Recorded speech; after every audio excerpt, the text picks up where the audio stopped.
Welcome back to Lyme Regis Museum, and I want you to take your mind back to around the 1800s when elegant tea parties were at the height of fashion. In the cabinet behind me you can see some beautiful porcelain teapots and teacups from Jane Austen's time. Now during the 1800s, William Buckland was a major paleontologist in this area and very popular amongst his peers. He used to hold very popular tea parties at his house, often serving all sorts of delicacies off this beautiful table. On closer reflection, the guests at the tea parties were horrified to discover that the beautiful cakes and cups of tea were being served off this surface. Now it's quite strange when you look at the surface, you're wondering what these strange nodules are. They're actually iron nodules, but inside the iron nodules are actually fish droppings. And what we're saying is that William Buckland was serving cups of tea off fossilised poo. Coprolites are one of the most fascinating fossils. That's probably because they're the most disgusting to think about.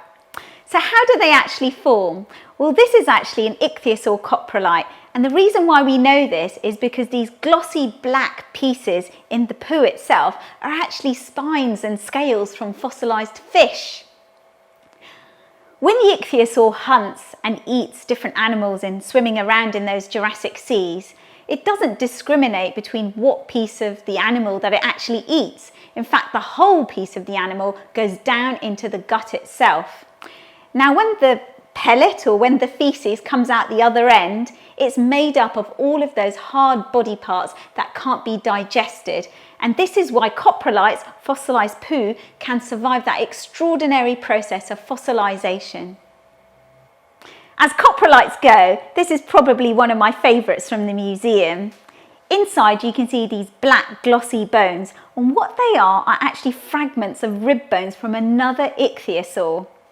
So from the evidence, this is what we think might have happened that tells us the story of the origin of this coprolite. An ichthyosaur might have been swimming through the Jurassic seas one day and taken a huge chunk out of another creature, perhaps another ichthyosaur. Instead of kind of chewing it up in its mouth, it swallowed that chunk of flesh and bone as a whole fragment.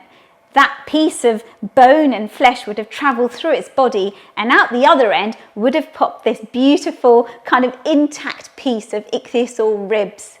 That's just extraordinary. Just imagine if you were eating your favourite pizza and you didn't bother to chew that slice, it just went all the way whole into your mouth and your stomach. This is exactly what that ichthyosaur did, but with another piece of another ichthyosaur.